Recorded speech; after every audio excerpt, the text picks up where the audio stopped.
Kami mengucap syukur terima kasih Bapa yang baik. Kami ada siang hari di tempat ini menjadi umat-Mu, umat pemuji dan penyembah. Biar perkenanan-Mu turun atas gereja-Mu, umat-Mu di tempat ini. Ya puji-pujian dan hormat dinaikkan itu menyenangkan hati-Mu ya Bapa. Menjadi wangian yang harum karena kasih Tuhan dan kuasa-Nya dinyatakan di tempat ini. Dan bila karya Roh Kudus terus berkarya di tempat ini, itu menyatakan kehendak Tuhan bagi gerejanya, bagi umatnya, bagi pribadi lepas pribadi, untuk menuntun kami sampai kepada kekekalan bersama dengan Yesus. Terima kasih Bapa. Mari Roh Kudus Engkau terus menyatakan kuasa-Mu pada gereja-Mu di tempat ini.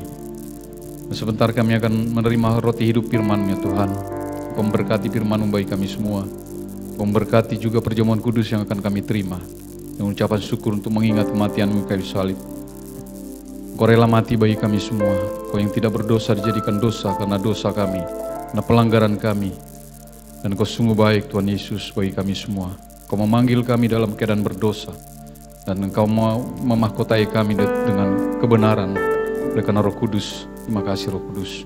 Roh Kudus terus berbicara dan berkarya dalam hidup kami, menuntun, membimbing dan melihara kami. Terima kasih ya Roh Kudus. Biarlah berkat Tuhan kami terima dengan ucapan syukur. Sebab Tuhan itu baik selama-lamanya kasih setianya. Itu bungkus kami semua dengan perlindungan kuasa darah anak domba Yesus Kristus. Engkau pagari kami Tuhan dengan pasukan malaikat yang kudus. Lindungi kami semua dengan kuat kuasa Roh Kudus. Berbicara Roh Kudus di dalam nama Tuhan Yesus Kristus. Mari yang percaya sama-sama katakan amin. Haleluya, haleluya. Silakan duduk Bapak Ibu. Shalom Bapak Ibu. Ya puji Tuhan, haleluya. Penuh ibadah yang kedua. Ibadah yang pertama tadi tidak begitu penuh, tapi saya percaya kita terus akan bertambah-tambah dalam jumlah orang yang akan datang beribadah kepada Tuhan. Sebab tahun ini adalah tahun penuaian. Amin. Nah, Bapak Ibu, tanpa terasa kita sudah ada di bulan Mei.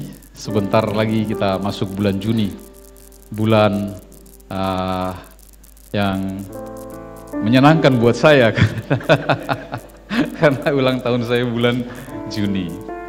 Nah, Bapak Ibu, minggu-minggu ini adalah minggu-minggu di mana kita memperingati Paskah dan sebentar kita akan memperingati kenaikan daripada Tuhan Yesus. Jadi masa ini adalah masa di mana Roh Kudus, masa di mana Tuhan Yesus hadir bersama dengan murid-muridnya setelah dia bangkit. Dan masa di mana Roh Kudus akan dicurahkan kepada setiap orang yang percaya pada peristiwa di kamar loteng atas itu. Nah, sehingga hari ini kita semua memperoleh firman Tuhan, yaitu judulnya di dalam pelayan Yesus yang terakhir dan dilanjutkan oleh Roh Kudus. Saya untuk dibukakan judulnya. Nah, kita akan baca firman Tuhan di dalam Yohanes pasal yang ke-6 ayat yang ke-4b sampai dengan ayat yang ke-15. Perikopnya adalah pekerjaan penolong. Di sini Alkitab baru dikatakan penolong, tapi Alkitab lama dikatakan penghibur. Gitu. Nah, Bapak Ibu kita baca sama-sama, tapi saya dari 4b, Bapak Ibu 5, 6, ganti-gantian sampai yang ke-15 nanti kita sama-sama. Saya baca 4b, Bapak Ibu nanti lanjutkan ayat yang ke-5 dan selanjutnya. Hal ini tidak kukatakan kepadamu sejak semula karena aku masih bersamamu. 5, silakan.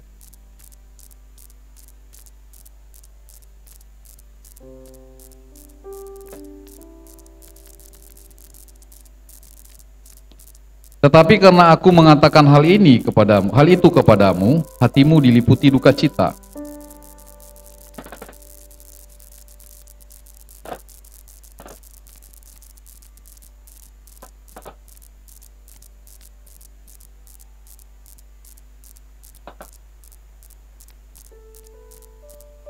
Ketika ia datang, ia akan menginsafkan dunia akan dosa, kebenaran, dan penghakiman.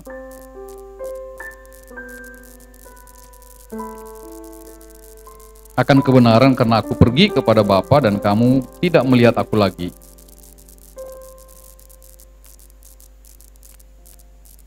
Masih banyak hal yang harus kukatakan kepadamu, tetapi sekarang kamu belum dapat menanggungnya.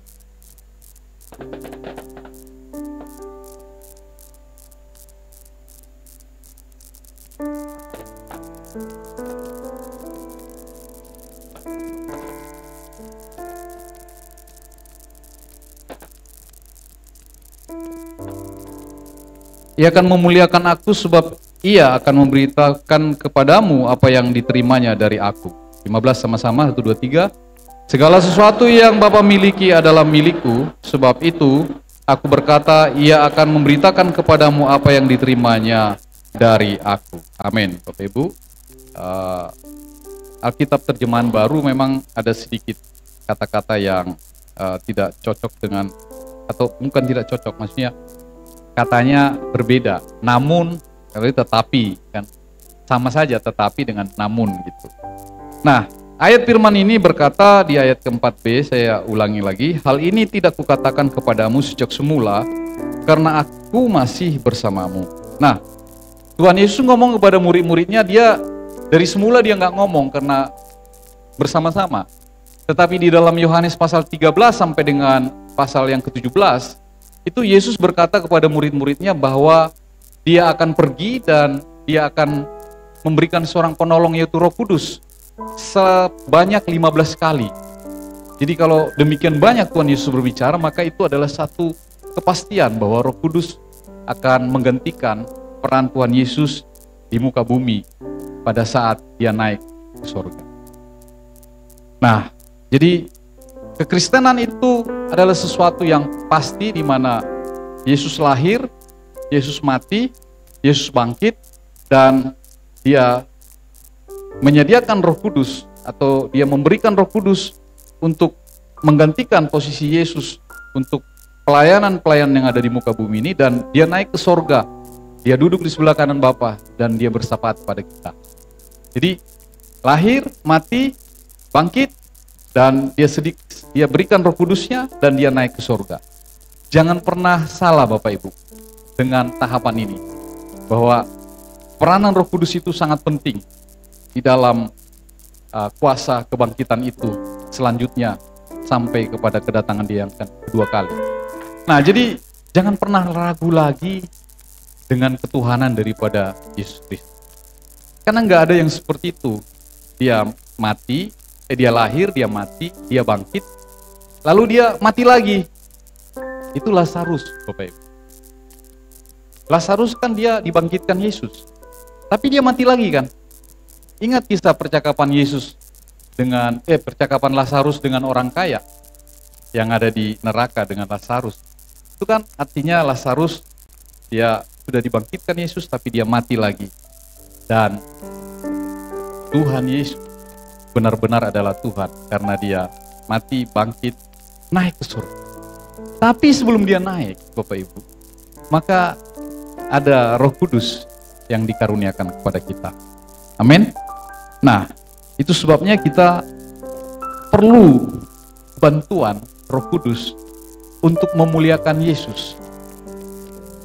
Tidak ada orang yang bisa berkata-kata di dalam hatinya, di dalam mulutnya, mengaku Yesus Kristus adalah Tuhan dan Juru Selamat, percaya dalam hatinya, dan mengaku dengan mulutnya tanpa Roh Kudus. Jadi Roh Kudus adalah penolong bagi kita semua untuk menerjemahkan hal-hal yang akan Tuhan nyatakan, bahkan tadi dikatakan hal-hal yang akan datang. Hal-hal yang akan datang. Nah, kalau kita ada dalam pengajaran pagi hari itu, sekarang kita masuk di dalam Wahyu pasal yang 10. Dari Wahyu pasal yang pertama tentang jemaat sampai dengan yang ketiga, Wahyu pasal yang keempat, Wahyu pasal yang ke-7, 8, 9, 10, itu mulai disingkapkan tentang cawan yang pertama, cawan yang kedua, sampai cawan yang ke-7. Pada cawan yang ke-7 maka dibukakan sangkakala yang pertama, sangkakala yang kedua, sangkakala yang ketiga, sampai yang ke-7. Pada sangkakala yang ke-7 maka dibukakan materai yang pertama, materai yang kedua, sampai yang ke-7. Nah, sangkakala yang pertama, penghukuman atas tanah. Sangkakala yang kedua, penghukuman atas air, dikatakan air menjadi darah. Sangkakala yang ketiga, penghukuman atas udara. Sangkakala yang keempat, penghukuman atas cakrawala, bintang-bintang berjatuhan ke atas bumi. Dan sangkakala yang kelima, itu baru berbicara penghukuman atas manusia. Sangkakala yang keenam juga atas manusia. Dan sangkakala yang ketujuh dibukakan. Maka materai, maka cawan, mulai dari cawan sampai dengan materai yang pertama, itu semua adalah hal-hal yang berisi tentang kedahsyatan daripada malapetaka yang akan ditimpa orang-orang yang ada di dalam masa kesusahan besar itu.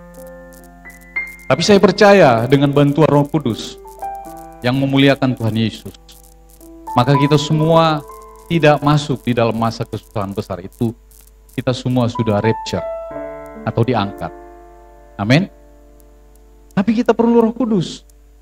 Karena itu pengudusan itu tidak bisa dengan iman saja. Karena kalau dengan iman saja maka kita bisa gagal. Itu sebabnya tidak heran Bapak Ibu, banyak hamba-hamba Tuhan yang di ujung perjalanannya bisa kepleset. Banyak hamba-hamba Tuhan yang mungkin, ya tadi pagi saya bilang, pura-pura. Gereja itu menjadi tempat yang paling banyak dengan orang-orang yang pura-pura atau orang-orang munafik. Di gereja begitu ramah, begitu sabar, begitu baik. Tapi kalau mungkin di tempat lain, ganasnya minta ampun. Mungkin kelakuannya juga udah nggak bisa terkendali, sehingga tidak ada kemampuan untuk menguasai diri. Tapi saya temukan di dalam perenungan bahwa orang bisa seperti itu kalau tanpa Roh Kudus.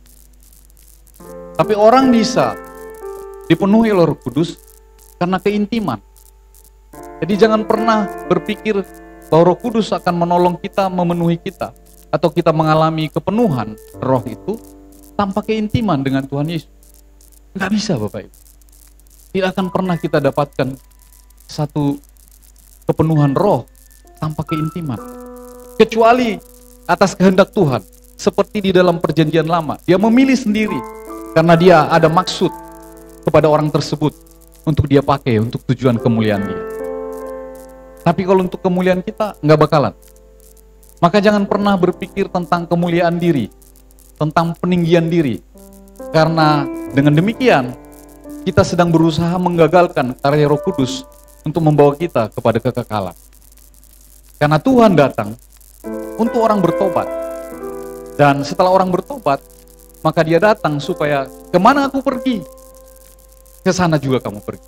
Sebab di rumah Bapakku banyak tempat. Dan kemana aku pergi, ke sana juga engkau ikut bersama. Jadi Tuhan Yesus naik ke surga sedang menyediakan tempat bagi kita. Katakan amin. Tapi dia sediakan Roh Kudusnya karena dia tahu, sebab kekuatanmu tidak seberapa, kata firman Tuhan. Karena dia tahu tanpa Roh Kudus kita nggak bakalan kuat. Termasuk saya, termasuk Bapak Ibu, termasuk siapapun. Apalagi kalau kita nggak intim. Apalagi kita sudah berpikir tentang kedagingan. Apa itu misalnya? Harta, kekayaan, mungkin jabatan, atau mungkin bahkan makanan, bisa kita kepleset. Kita dengar mungkin di medsos kemarin, hamba Tuhan yang sudah lama menjadi pembicara nasional. Karena pikiran mungkin banyak ke makanan, maka dijawabnya dengan makanan. Sehingga ketika ditanya, kenapa Bapak tidak pindah agama aja? Oh enggak, saya masih mau Kristen karena masih pingin makan babi. Kekristenan bukan tentang makanan Bapak Ibu. Mungkin dia kepikiran terus makan babi tiap hari. Di mana hatimu berada, di mana hartamu berada, di situ hatimu berada. Sebab dia pikir itu yang paling enak. Sehingga kepergian Tuhan Yesus naik ke surga, itu seakan-akan duka cita bagi murid-murid.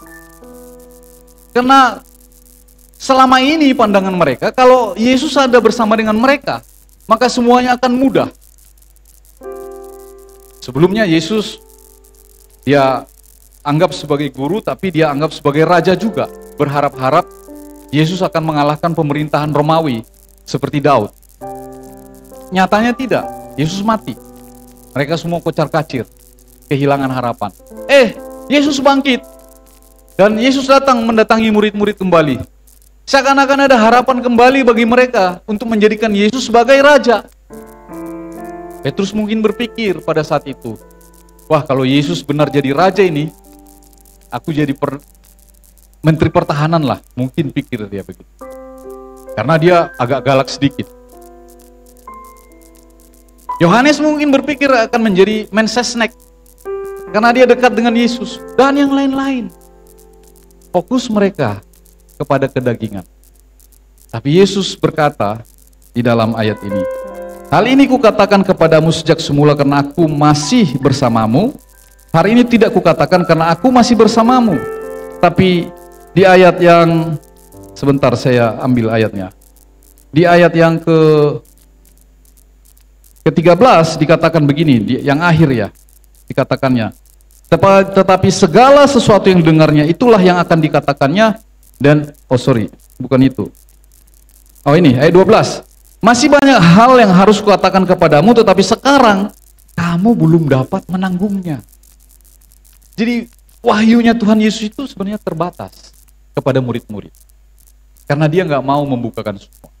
Karena kamu tidak bisa menanggungnya. Artinya gini, Yesus ketika ada, dia menderita. Dan ketika dia tidak ada, maka penderitaan itu akan dilanjutkan oleh murid-murid itu di dalam pelayanan-pelayanan mereka. Dan benar Bapak Ibu, murid-murid menderita. Kita juga mengikuti Yesus menderita. Pikul salib. Apa? Sangkal. Pikul salib, sangkal. Kenapa kita bisa katakan itu menderita? Bahkan berita itu menjadi duka cita bagi murid-murid. Karena fokus kepada keduniawian. Maka sebaliknya Bapak Ibu, ketika kita menjadi pelayan Tuhan, seperti kita semua ini yang pakai jas-jas ini. Ketika kita menjadi pelayan Tuhan, harapan kita ini semua senang menjadi pelayan Tuhan. Bersuka cita, tapi nyatanya tidak. Besok waktu kita mungkin tersinggung. Besok waktu mungkin kita lemah. Besok waktu mungkin kita nggak ada semangat lagi. Kenapa Bapak Ibu? Kenapa bisa begitu? Karena fokus kita. Kita lihat pelayanan itu sesuatu yang mungkin menguntungkan bagi kita. Tapi pelayanan itu adalah pengorbanan. Sehingga mengikuti Yesus adalah pengorbanan. Karena dia sudah berkorban lebih dahulu. Amin. Itulah namanya pikul salib, sangkal diri. Gak ada lagi peninggian. Gak ada lagi sesuatu yang kita harus banggakan. Tapi hanya bagi dia. Itulah jalan pengudusan. Itulah jalan pengudusan. Supaya kita bisa menjadi seperti Yesus. Seperti Kristus. Ini harus direnungkan firman ini, Bapak Ibu. Tapi akan sulit kalau kita tidak mengalami satu dorongan dari dalam iman kita untuk kita datang kepada Tuhan, merenungkan firman itu, dan kita berkontemplasi di dalam, sehingga karakter kita berubah. Tidak lagi karakter yang lama, tapi dikatakan Roh Kudus itu memberikan hati yang baru kepada kita. Dia mengubahkan hati yang keras, hati yang tegar tengkuk seperti Israel, kepada satu hati yang baru, yang rela. Nah, jadi bicara tentang surga, bicara tentang surga harus ada pengorbanan, tapi rela. Kalau Yesus nggak rela di kayu salib, apa jadinya dengan dosa manusia? Tapi pengorbanan dan kerelaan dia di kayu salib mengubahkan semuanya, sehingga maut dikalahkan. Tepuk tangan bagi Tuhan kita. Haleluya! itulah berita kemenangan bagi kita semua. Ketika Yesus sudah mengalahkan maut, maka peran Roh Kudus yang akan mengambil alih untuk menyatakan kemuliaan Kristus dalam Injil, yang kalau Yesus lakukan itu tidak bisa, karena dia terbatas di dalam sisi kemanusiaannya, karena dia Allah yang seutuhnya dan manusia yang seutuhnya. Tapi Roh Kudus akan mengerjakan itu lebih lagi bagi kita semua. Amin Bapak Ibu. Iman tanpa kekuatan yang daripada Roh Kudus, kita bisa gagal di tengah jalan. Tapi iman dengan tuntunan Roh Kudus, maka kita bisa cakap melakukan segala perkara. Di pekerjaan-pekerjaan Roh Kudus itu, dalam perjanjian baru, itu terjadi karena kuasa darah Yesus yang sudah tercurah di kayu salib. Seandainya tidak ada pencurahan darah di kayu salib itu, maka tidak ada pekerjaan Roh Kudus bagi kita. Tapi karena pencurahan darah itu sudah diberikan oleh Yesus dengan rela di sana, sehingga diambilnya kita pada saat kita berdosa. Pada saat kita berdosa, diambilnya kita menjadi milik kepunyaannya. Sehingga ketika kita diambilnya, dan oleh kuasa darah itu kita ditahirkan dari dosa, maka Roh Kudus bisa berkarya. Sebab dia roh, dia kudus. Hanya kepada orang-orang kudus dia bisa melakukan kehendak. Amin. Sudah mulai Bapak Ibu? Mudeng? Jadi kalau kita masih hidup di dalam dosa, Roh Kudus tidak akan pernah berkarya di dalam hidup kita. Karena dia roh, dia kudus. Tapi dia berkarya karena Yesus mati di kayu salib. Oleh darahnya kita ditebus, sehingga kita dikuduskan. Kita yang sudah dibenarkan, dikuduskan. Nah, pekerjaan Roh Kudus itu menuntun kita dalam pengudusan itu, supaya kita dimuliakan pada saat Yesus datang yang kedua kali. Tepuk tangan bagi Tuhan kita, haleluya. Slide yang kedua. Nah, kita balik sebentar. Maksud dari Tuhan Yesus dia naik ke sorga. Nah, Bapak Ibu saudara yang kasih Tuhan, yang pertama dikatakan di sana adalah berbicara tentang kekuatan. Kenaikan Tuhan Yesus memberitahu kita tentang kuasa Kristus. Kristus lebih berkuasa dari segala otoritas karena dia telah naik dan duduk di sebelah kanan Allah, tata Allah. Ini adalah kabar baik. Jadi maksudnya gini, kalau Yesus naik ke sorga itu menunjukkan bahwa dia memang adalah Allah itu sendiri, Bapak Ibu. Amin. Jadi kalau dia ada di muka bumi terus dan dia mati lagi dan dikuburkan dan tidak bangkit, maka dia bukan Allah. Tapi justru kenaikan dia itu adalah kekuatan yang membuktikan dia adalah Allah itu sendiri. Amin. Dan yang kedua, ada janji di sana. Bahwa Yesus berjanji bahwa kita akan menerima kuasa Roh Kudus turun atas kita. Kisah Para Rasul 1 ayat 8 ya. Sehingga kita dapat menjadi saksinya sampai ke ujung bumi. Dan kuasa yang diberikan Yesus pada kenaikan dibagikan kepada kita melalui Roh Kudus yang dijanjikan, dan hal itu membantu kita melakukan apa yang Yesus lakukan ketika dia berada di bumi dan melanjutkan misinya. Nah, jadi dia naik karena itu memang sudah janji. Dia akan naik dan dia akan memberikan penghibur bagi kita atau penolong bagi kita, supaya apa yang sudah dikerjakan itu bisa kita kerjakan oleh pertolongan Roh Kudus. Amin. Dan yang ketiga, berbicara tentang kehadiran. Melalui kenaikan, Yesus sebenarnya menjadi lebih hadir kepada kita dibandingkan sebelumnya. Setelah Yesus naik ke sorga, ia bisa hadir dengan cara yang baru, melalui Roh Kudus, dan bahkan ia bisa hadir di mana saja dan kapan saja. Jadi kalau Yesus tidak naik, maka dia hanya ada di satu tempat dan pada masa yang sama, masa di tempat itu. Tapi dengan dia naik ke sorga, maka dia bisa hadir dengan Roh Kudus, melalui Roh Kudus di mana saja. Di sini, nah, di tempat lain, di rumah kita, dimanapun. Sehingga kenaikan Tuhan Yesus itu menjadi ibadah kita menjadi ibadah yang universal, Bapak. Ibadah yang universal artinya itu nggak terbatas dengan ruang, tempat, dan waktu. Dan nggak terbatas dengan suku bangsa. Coba kalau Yesus masih ada, kan pasti dia ada di Israel. Orang Yahudi doang, atau kita yang bisa ke sana datang, yang bisa ngelihat dia.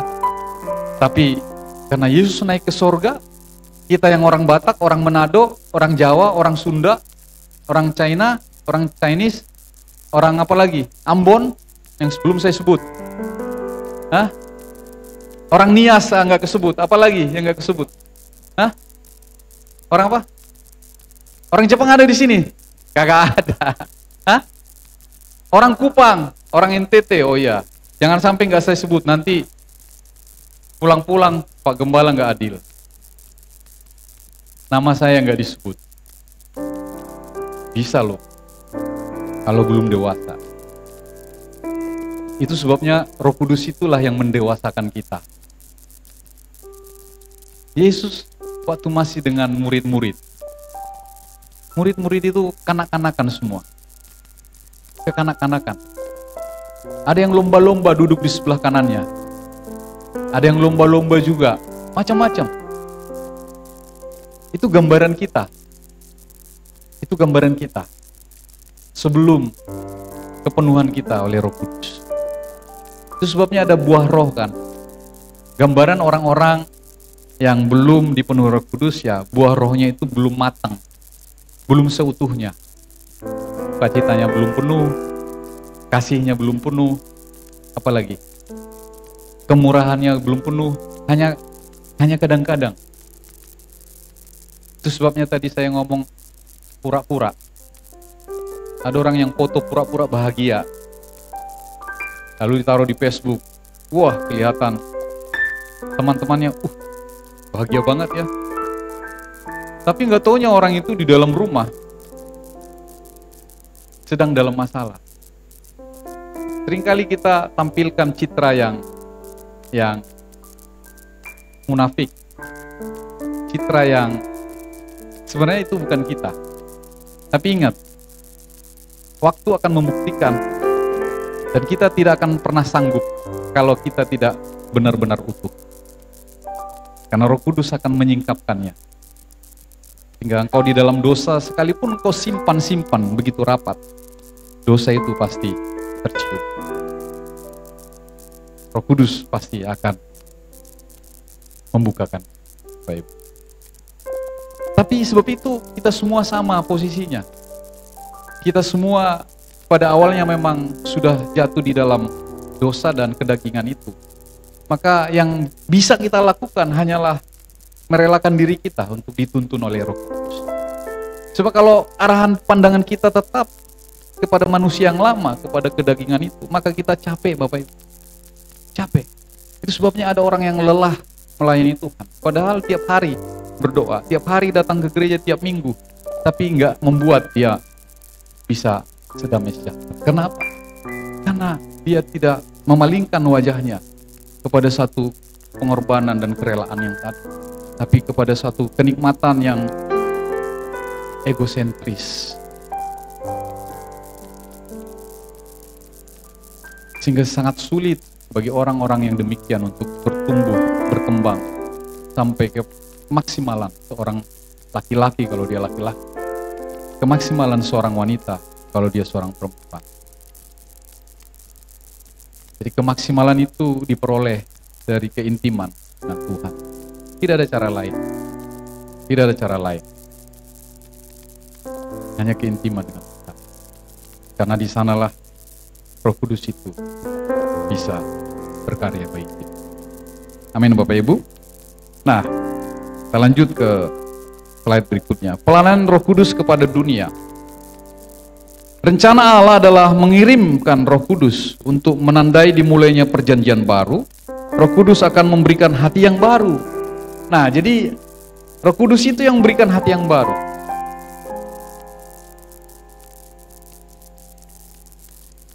Saya lahir dari keluarga orang Medan. Bapak Ibu sudah tahu orang Medan itu anak raja semuanya. Walaupun nggak punya tanah, nggak punya rumah, tapi melekat anak raja itu. Jadi soknya minta ampun. Kayak anak raja beneran, padahal secara ini tidak ada apa-apa. Tapi kalau berantem, wah tulangku itu ini. Oh, amang beruku ini. Semuanya dibukain ininya. Dia lupa ada Tuhan yang maha hebat. Hari ini cara-cara itu sudah berubah bagi orang-orang Pentakosta, bagi orang-orang karismatik. Kenapa saya katakan orang Pentakosta dan karismatik? Karena golongan karismatik dan Pentakosta adalah golongan di mana mereka percaya penuh dengan karya Roh Kudus. Sehingga kita bisa berbahasa roh. Kita selalu minta tuntunan Roh Kudus. Karena kita orang-orang Pentakosta.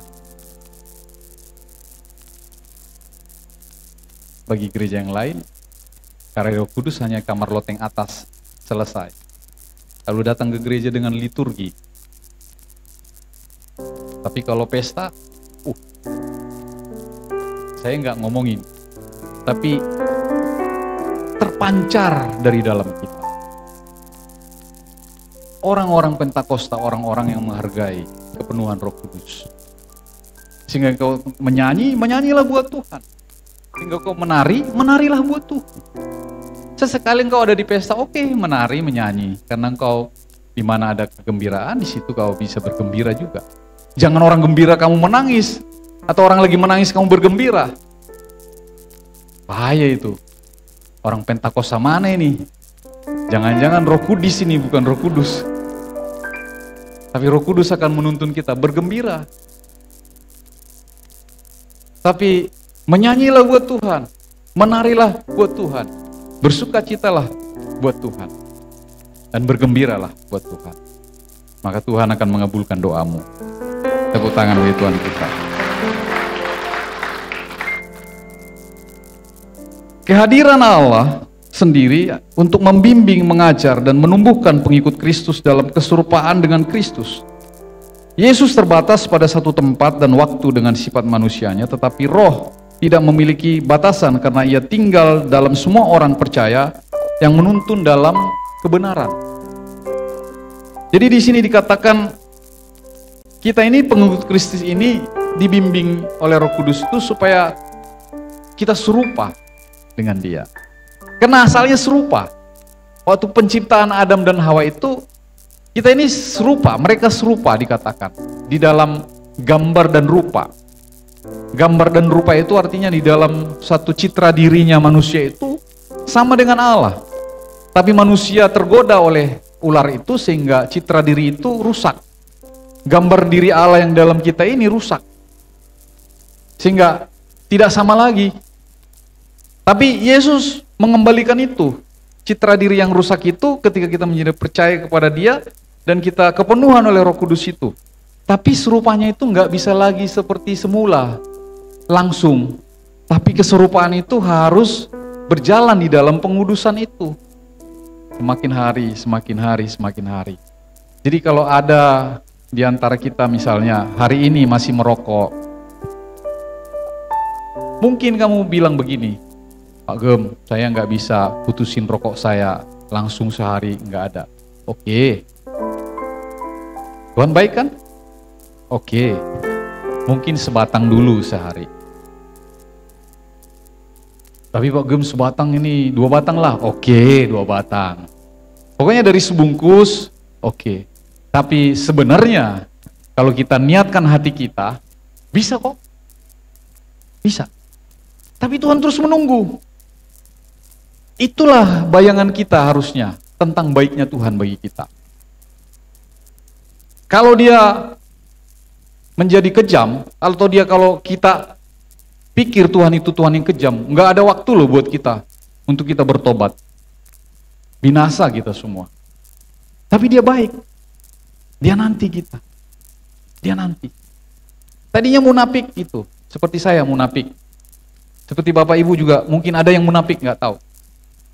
Ya, nggak usah pura-pura lah kan gitu. Tapi lama-lama kita kan semakin baik, semakin baik, semakin baik.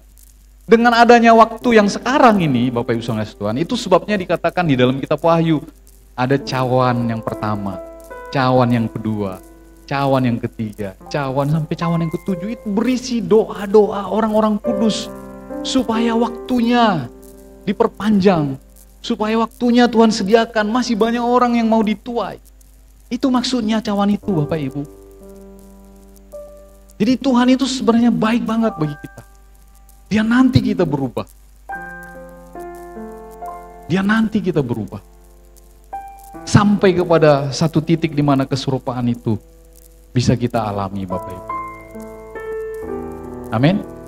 Nah, kita lanjutkan, Bapak Ibu. Pelayanan Roh Kudus. Sama seperti Yesus memanggil orang-orang untuk bertobat dan percaya. Nah, ini kata-kata ini ya. Mana dia? Di sana. Ini, oh ini.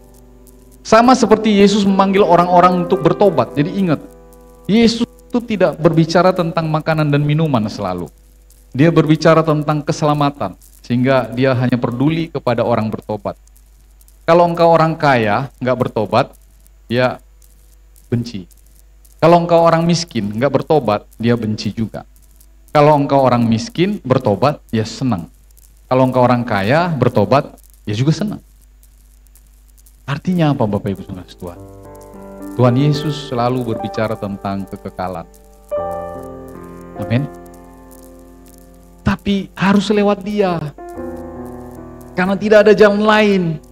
Karena Dia yang menyatakannya di kayu salib dengan karya Kristus di kayu salib. Nggak ada jalan lain. Harus lewat Dia supaya kita sampai kepada kekekalan. Kebaikan gak cukup. Siapa rasa yang paling baik? Cukup gak untuk membuat kita ke surga? Kita punya santunan anak yatim, janda-janda, atau kita kasih makan mereka setiap minggu, setiap bulan. Cukup gak? Gak cukup. Apalagi kebaikan kita yang kita rasa cukup untuk kita masuk surga? Gak cukup. Gak cukup.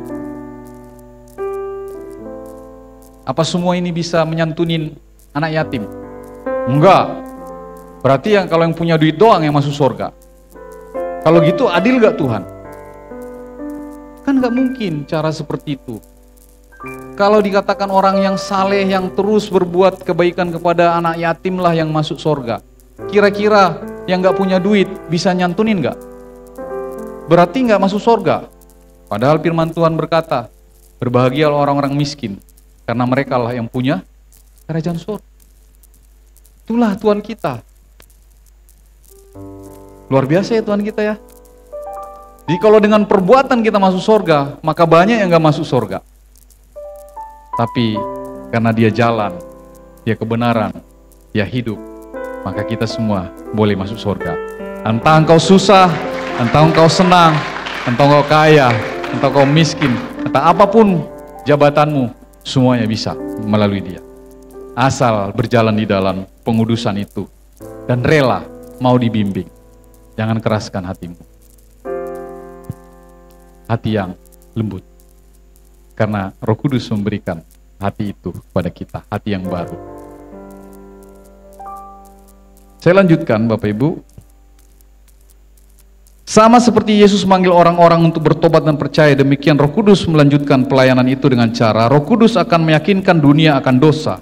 Roh Kudus akan menyadarkan dunia akan kebenaran. Roh Kudus bersaksi bahwa penguasa dunia ini setan akan dihakimi dan terus-menerus menyatakan kemenangan Allah atas dosa dan kerajaan Yesus yang sejati dalam kekekalan. Nah, jadi kitab Wahyu, Bapak Ibu Saudara Tuhan, memang itu satu kitab yang agak unik karena penulisannya itu tidak sama dengan kitab-kitab lain. Karena itu dikatakan kitab Wahyu itu kitab apokaliptik, yang artinya itu berisi tentang metafora, nubuatan dan penglihatan. Kan susah kalau lihat metaforanya, kuda hitam, kuda putih, kuda hijau, dan penunggangnya berbagai metafora di sana. Tapi Bapak Ibu Saudara Tuhan, di sana kita bisa melihat bagaimana orang-orang yang setia dijadikan sukok guru di rumah Tuhan. Nah, jadi Bapak Ibu Saudara Tuhan, siapa yang mengungkapkan itu?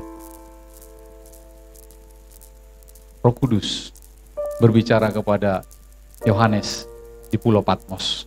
Maka dituliskanlah kejadian-kejadian yang akan datang itu kepada kita semua, supaya kita mengerti, oh iya ya, proses orang mau ke surga itu ternyata begini.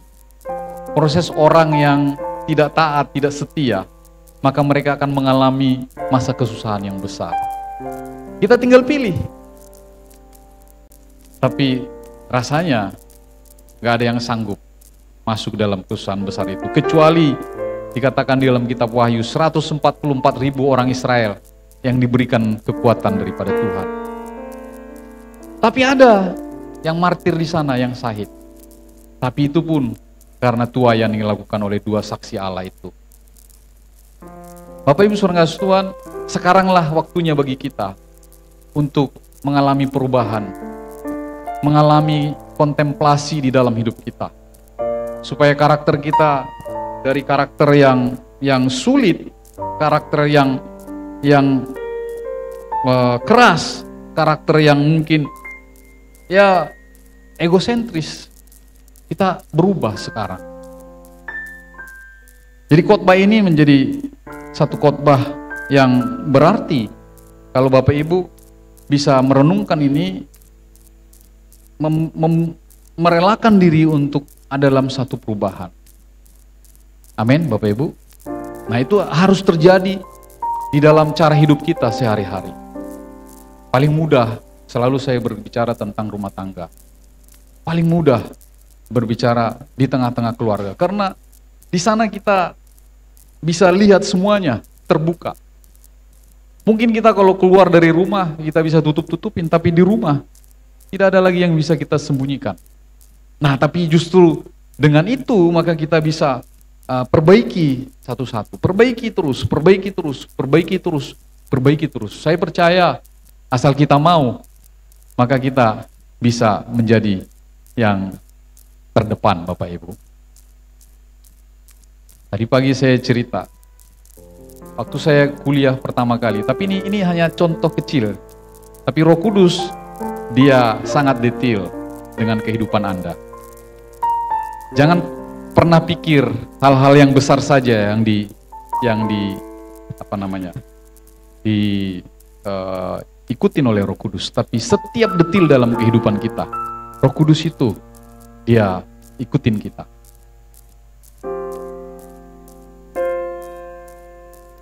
Saya waktu kuliah di tahun pertama, semester 1 Bapak Ibu, itu IP-nya itu semester 1 itu 1,2. 1,2. Ada nggak IP 1,2 di sini? Rasanya sekarang udah nggak pernah. 1,2. Semester 2, IP saya itu bukan naik, turun 0,8. Cuman 2 mata kuliah, 4 SKS yang lulus. Lalu saya bingung, kenapa ya bisa begini ya? Kok sampai hancur lebur begini? Ngelihat teman aja malu banget. Karena suka diledekin IP jongkok katanya. IP-nya nggak berdiri, IP jongkok. Tapi semester yang ketiga, memasuki semester yang ketiga, saya memberi diri saya dibaptis pada waktu itu. Saya dibaptis di kolam baptisan itu, dan setelah itu saya datang kepada Tuhan. Tuhan, saya akan datang merantau supaya saya lulus sekolah, lulus kuliah dengan baik. Kan tujuan saya merantau, lulus kuliah dengan baik. Lah kalau saya sekolah begini, bikin malu sama orang tua saya, bikin malu juga orang buat saya. Tuhan tolong saya, Tuhan. Roh Kudus tolong saya. Roh Kudus tolong saya. Beri hikmat dari atas supaya saya bisa dapat lulus dengan baik.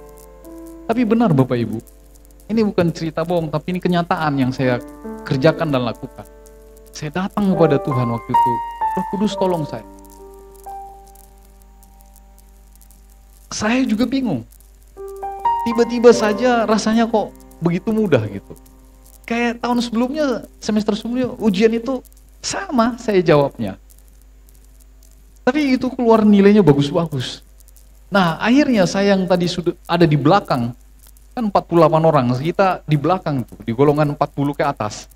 Nah, sampai akhirnya saya menjadi yang paling terdepan. Di waktu wisuda, saya bersama dengan 2 orang teman, berarti kami bertiga, itu wisuda pertama di angkatan kami. Dan saya masih sempat nyelesain skripsinya 4 orang, kakak kelas saya. Karena saya harus ambil uang dulu, dapat uang, supaya saya bisa menyelesaikan skripsi saya. Bayangin Bapak Ibu, itu saya sangat yakin, karena saya minta Roh Kudus campur tangan. Sekarang bagi kita semua, kalau engkau mengalami kepenuhan oleh Roh Kudus, minta Roh Kudus. Dia pasti akan tersedia bagi kita semua. Tapi lembutkan hatimu, jangan keraskan hatimu. Buka hatimu untuk dibawa kepada kehendak. Buka hatimu supaya engkau dibawanya kepada tujuannya dia. Engkau dilesatkan seperti anak panah di tangan pahlawan, dilesatkan kepada tujuannya Tuhan. Kalau kita mengeraskan hati kita, maka kita di tengah jalan itu bisa banyak-banyak pukulan yang kita dapat. Banyak-banyak penderitaan yang kita dapat. Di hari ini firman ini bagi kita semua Bapak Ibu. Di dalam perjalanan ini, kita sudah di masa kasih karunia sebenarnya, yaitu pencurahan Roh Kudus. Tinggal Tuhan Yesus datang, kita semua rapture Bapak Ibu. Amin. Tepuk tangan bagi Tuhan kita.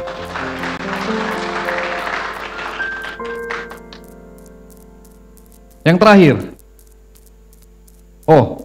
pelayanan Roh Kudus kepada murid-murid sebelum kesimpulan. Yesus mengakhiri dengan mengingatkan murid-muridnya tentang pekerjaan Roh Kudus yang berkelanjutan dalam hidup mereka untuk memimpin dan membimbing mereka dalam kebenaran. Terus selanjutnya, Roh Kudus akan melanjutkan pelayanan pewahyuan dengan menyatakan kepada murid apa yang Bapa dan Anak ungkapkan. Ini berarti bahwa penulisan kitab suci Perjanjian Baru dan pekerjaan Roh berkelanjutan memimpin kepada rasul-rasul. Nah, Bapak Ibu Saudara kasih Tuhan, kita semua diingatkan bahwa kalau Roh Kudus ada pada kita, maka engkau dikatakan menjadi saksiku di mana? Yerusalem, Yudea, Samaria, sampai ke ujung-ujung bumi. Ujung bumi yang mana?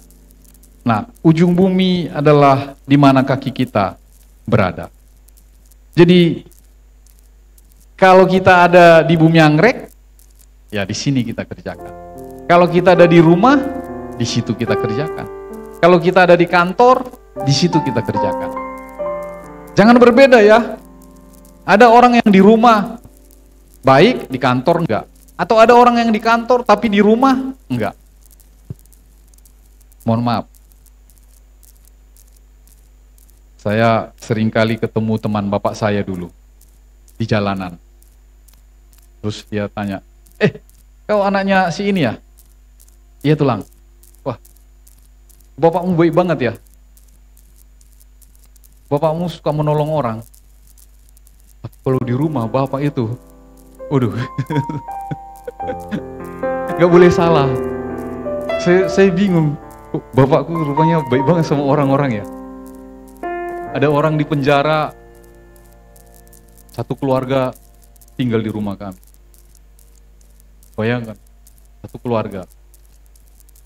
Itu anaknya di penjara, diurusin di penjara, keluarganya di rumah, istrinya melahirkan di rumah kami. Padahal kami makan aja dari telur ayam Bapak Ibu. Tapi saking baiknya, semua orang dimasukin. Tapi kita menderita.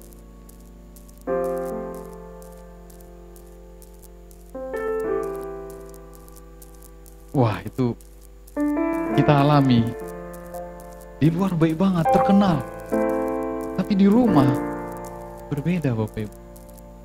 Saya puji Tuhan, Bapak saya bertobat juga pada akhir. Dari tempat ini saya sampaikan kepada kita, jadilah pribadi yang utuh, dimanapun sama. Sama baiknya, maksud saya, bukan sama jahatnya. Sama baiknya. Di gereja baik, ramah. Di rumah juga ramah. Di kul-kul juga ramah. Jangan saya dengar, Pak Gum, ini kul nih berantem nih, gimana ini? Aduh. Tapi kalau sama saya baik-baik aja sih. Iya, kalau di muka Pak Gem mah baik. Ada yang kesunggi nggak? Mudah-mudahan nggak ada. Saya kadang bingung kalau diteleponin, Pak Gem gimana ini Pak Gemnya? Begini. Emang kenapa? Ya begini.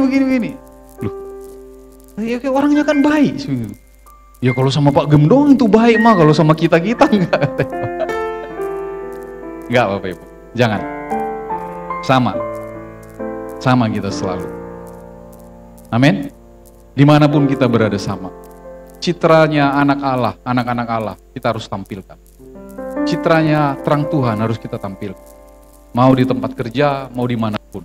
Dengan demikian, saya percaya kalau citra Allah itu ada dalam kita, maka kita akan menjadi orang-orang yang menjadi terkemuka. Amin. Sebab citranya Allah itu pelayan. Amin. Firman Tuhan katakan apa? Kalau engkau menjadi terkemuka, jadilah pelayan bagi banyak orang. Nah itu dia. Anak-anak muda, kalau engkau menjadi terkemuka, jadi pelayan. Di kantor, engkau layani sungguh-sungguh. Saya rasanya nggak mungkin, atau Bapak Ibu, mohon maaf ya, saya bukan meninggikan diri, saya hanya contoh saja. Karena saya sudah hidupin. Gak mungkin saya jadi pengusaha sekarang ini kalau tanpa melayani orang. Jadi rekan saya yang kami join itu, waktu kita di Sentul buka perusahaan itu adalah customer tadinya. Datang ke pabrik, dia mau beli mesin di pabrik itu. Waktu dia mau beli mesin itu, dia tanya, siapa yang ngerti mesin ini? Sama yang punya. Lalu ditunjukin, oh Pak Irwan. Lalu dia temuin saya, Pak, mesin ini gimana, ini. Saya jelasin semua. Pak Irwan, saya kirim orang ke sini ya, belajar 2 minggu ya. Oh boleh Pak.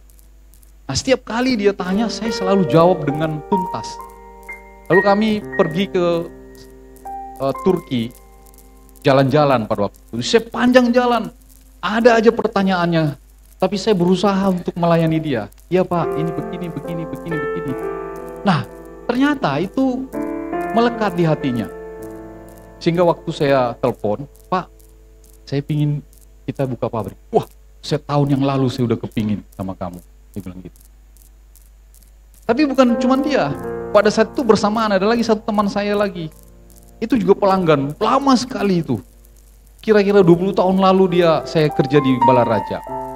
Dia itu sebenarnya baru buka toko di Pegangsaan itu, dekat Kelapa Gading itu, depan itu. Dia datang, Pak Irwan bantuin dong saya begini. Oh ya, begini. Setiap kali dia telepon saya, Pak Irwan tolong ya begini. Iya saya. Sehingga waktu saya datang ke kantor dia, sekarang gimana bisnis? Ya udah Pak Irwan, kita mau ini nggak, buka pabrik nggak? Boleh kok. Ya tapi saya nggak mau kalau asal buka, dia bilang. Saya mau jadi pemiliknya. Oh sebentar, saya tanya dulu keluarga saya karena perusahaan itu punya saudara.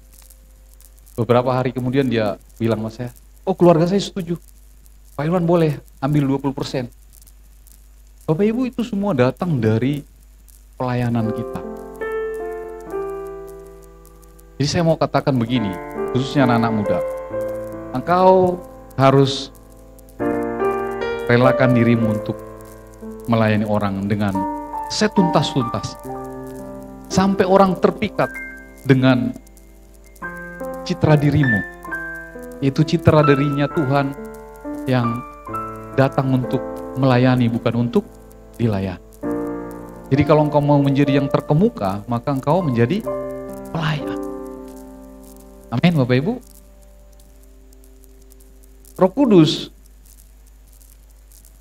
Disediakan bukan buat kita, bukan untuk kita nikmati buat diri kita. Menjadi saksi Kristus itu bukan tentang diri kita, Bapak Ibu. Tapi menjadi saksi Kristus itu adalah menjadi orang yang melayani. Orang yang menunjukkan citranya Kristus kepada orang lain. Amin. Nah, jadi menjadi saksi Kristus bukan gagah-gagahan, oh dia udah khotbah di sana loh. Wah, satu kali saya diomong, oh dia udah khotbah loh di sana. Aduh, paradigma kita salah. Bukan tentang orang khotbah di mana-mana, bukan tentang orang hebat di mana-mana atau uangnya, hartanya banyak, tapi tentang bagaimana dia berkontemplasi, bagaimana dia merenungkan firman itu dan dia hidupin, dan firman itu menjadi hidup dan orang-orang lain bisa dilayani dari kehidupan. Amin. Itu yang Tuhan mau. Karena Tuhan itu adalah kasih. Amin. Karena Tuhan itu adalah kasih. Kesimpulan Bapak Ibu, kita masuk ke dalam perjamuan kudus setelah ini. Roh Kudus membimbing kita hari ini melalui penerangan kitab suci yang menuntun dan meneguhkan kita dengan status sebagai anak-anak Allah. Jadi ingat, status kita adalah anak-anak Allah. Jadi kalau misalnya, nah itu anak-anak saya itu.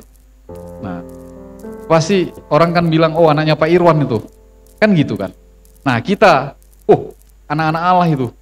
Berarti apa? Seluruh kekayaannya Allah itu, seluruh kuasanya itu, kita juga menjadi ahli warisnya.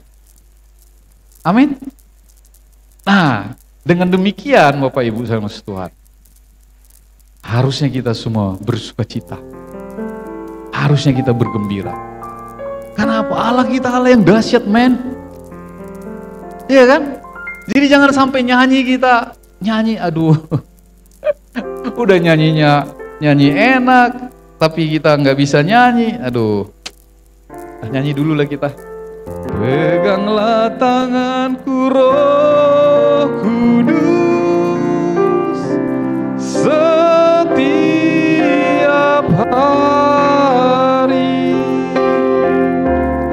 ku tak dapat jalan sendiri tanpa Roh-Mu. Bawalah diriku kepada segala kebenaran, agar ku tidak tersesat mengikuti jalan-Mu.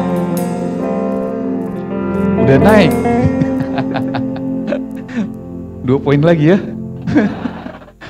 Berdiri sebentar ya. 2 poin lagi. Tampilin dulu. Tos dulu. Oh, manajer state-nya udah suruh naik. Padahal maksud saya gini, Pak Igir tolong bantuin saya. Saya kan suka salah narik ton. Ketinggian kan gitu, tolong bantuin saya dari situ maksud saya. Sudah naik. Saya lihat sini karena lagunya nggak hafal Bapak Ibu. Gak apa-apa lah, sesekali salah. Harus pernah salah supaya bisa lebih benar. Amin. Yang kedua, gak usah turun ya.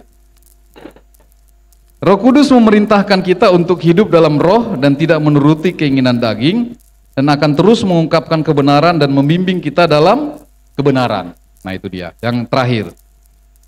Ini kalau udah terlanjur nih harus dipercepat jadinya. Ada juga gunanya mereka naik. Yang udah lapar, itu akhirnya, ya Pak Gembala lama banget khotbahnya. Udah 1 jam loh. Pak Gembala lama banget, ya untunglah Pak Igir itu naik. Jadi dipercepat. Dan yang terakhir, pekerjaan Roh Kudus yang berkelanjutan tidak berhenti ketika Anda menjadi Kristen. Nah, tetapi akan menjadi seperti kehadiran Yesus saat kita berjalan dengan Tuhan. Ngapain? Melawan dosa dan mengejar keserupaan dengan Kristus. Ini kita baca sama-sama ya. 1, 2, 3. Melawan dosa dan mengejar keserupaan dengan Kristus. Nah itulah. Itu poin pentingnya. Melawan dosa dan mengejar keserupaan dengan Kristus. Wah, saya bersuka cita. Karena tugas saya menyampaikan firman Tuhan ini, saya puas kalau Bapak Ibu bisa menerima firman ini. Kita akan masuk dalam perjamuan kudus. Kita angkat lagu yang lain ya. Lagu yang lain. Datang Roh Kudus, Kau kurindu. Saya undang kita semua bangkit berdiri. Dengan minyak yang baru hatiku mengalir penuhiku, mengalir pulihkanku, kuasa-Mu bebaskan hidupku. Satu hal, Roh Kudus, Kau kurindu. Dengan minyak yang baru urapiku, mengalir penuhiku, mengalir pulihkanku, kuasa-Mu bebaskan hidupku. Satu yang ku rindu, bersekutu denganmu, bawamu lebih lagi, tinggal di dalamku, nikmati hadiratmu, jamalah seluruh hidupku. Rasaku mengubah hidupku. Satu yang ku rindu, satu yang ku rindu, bersekutu denganmu, bawaku lebih lagi, tinggal di dalammu, nikmati hadiratmu, jamalah seluruh hidupku. Rasaku mengubah hidupku. Rasaku mengubah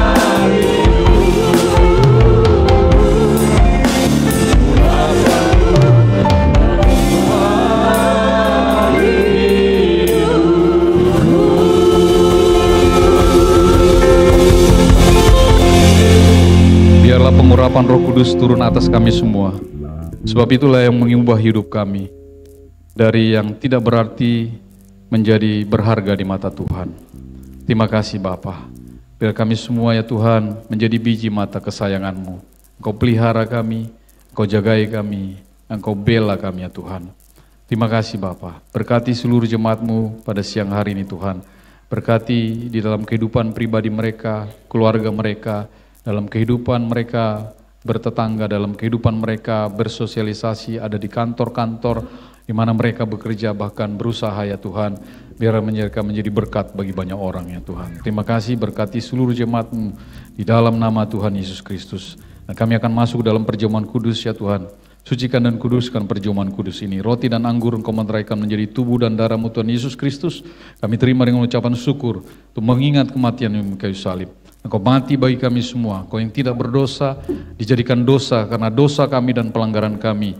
Kami telah ditebus oleh darah-Mu Tuhan Yesus. Bahkan bilur-bilur darah-Mu Tuhan Yesus telah menyembuhkan kami. Biar berkat perjamuan kudus kami terima dengan ucapan syukur di dalam nama Tuhan Yesus Kristus. Haleluya. Amin. Kita dengarkan firman Tuhan. Sebab setiap kali kamu makan roti ini dan cawan ini, kamu memberitakan kematian Tuhan sampai Ia datang.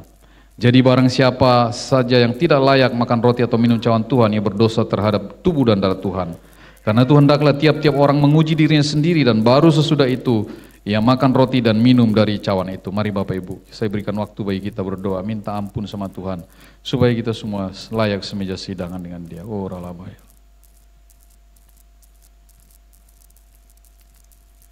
Dalam nama Yesus, haleluya.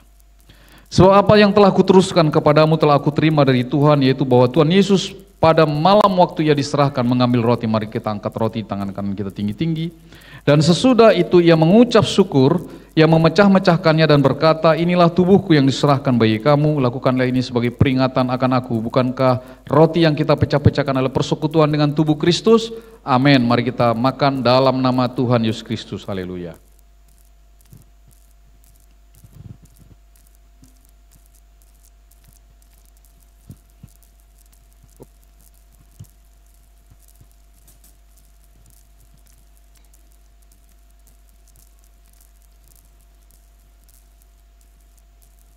Demikian juga yang mengambil cawan sesudah makan, mari kita angkat cawan di tangan kanan kita tinggi-tinggi. Lalu berkata, cawan ini adalah perjanjian baru yang dimeteraikan oleh darahku, lakukanlah ini setiap kali kamu meminumnya menjadi peringatan akan aku. Bukankah cawan pengucapan syukur yang atasnya kita ucapkan syukur adalah persekutuan dengan darah Kristus? Amin. Mari kita minum dalam nama Tuhan Yesus Kristus. Haleluya. Haleluya. Ucapkan syukur pada Tuhan.